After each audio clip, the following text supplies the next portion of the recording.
Okay, so for hypothesis testing, there are 4 kind of steps you have to do. The first step is to write the hypothesis. And so you'll have your null and you'll have your alternative.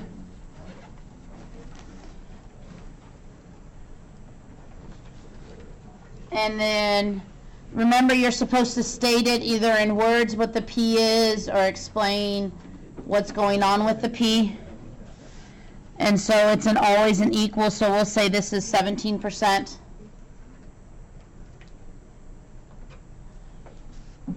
And then it could either be not equal to 17, greater than 17, or less than 17. Those are all 3 options of what could happen. Remember, not equal is the change. This was an increase. And this was a decrease.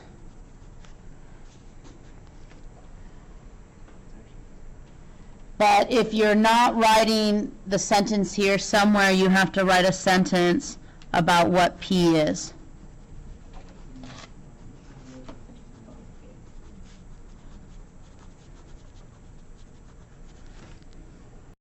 Okay, the second step, you have to state what the model is. It's about naming the model. And you have to specifically state your model, so you have to specify what it is. Right now we've been working with a 1 proportion Z, so it's a 1 proportion Z test. Eventually we'll be working with means or chi-squared or goodness of fit, all these other things, but you have to state what your model is. The next thing you have to do is you have to check your conditions. So based off what type of model you have to check your conditions. And then what you're going to have to do is you have to make a statement about your model.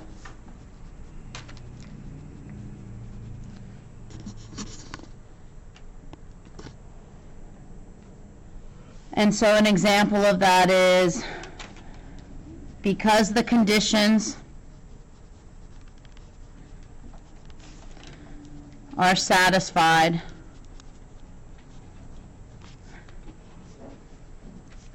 I can model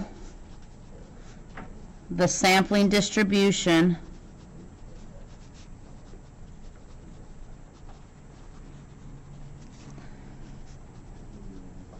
of the, it depends on what you're doing. You could be doing a proportion or a mean. So I can model the sampling distribution of whatever I'm doing, the proportion or mean, with a normal model.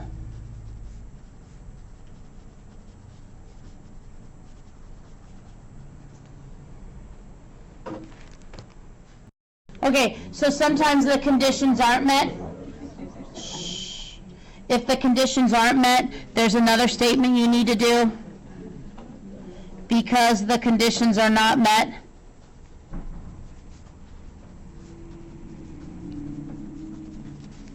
I cannot proceed with the test.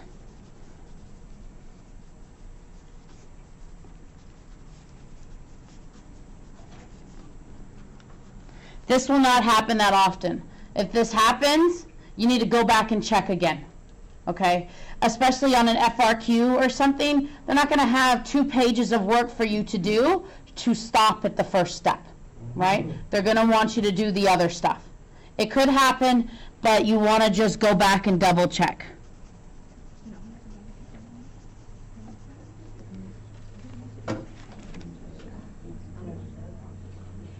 Okay, step 3 is where you show your mechanics. And your mechanics are kind of where you do your calculations, where you determine the p-value,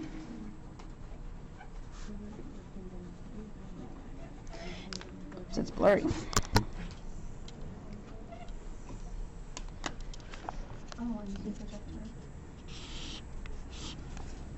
And the way you determine your p-value, you have to draw and shade, or you could do a z-score.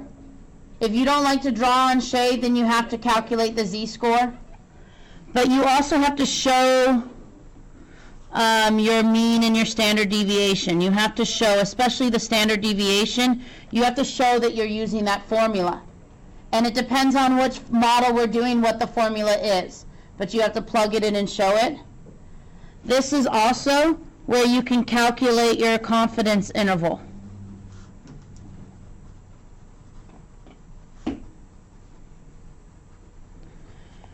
Unless they say something specific about what type of confidence interval we're going to use, just go with 95%.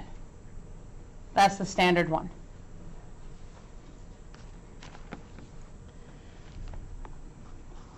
All right, and then step 4 is our conclusion.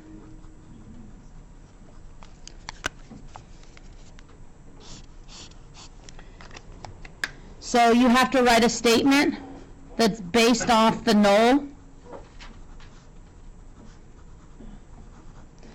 And remember, there's only 2 options you can say. You can say that we reject,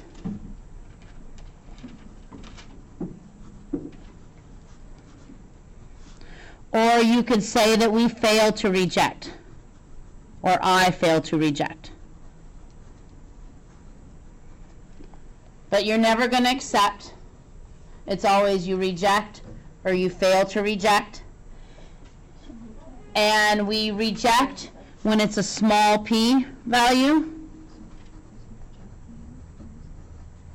And you fail to reject when it's a large p value.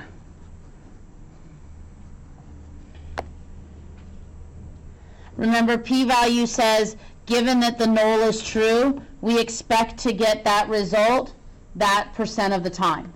That's what p-value does. The only other things you have to remember is that you have to state it in context. You love context. And then you can also include confidence interval.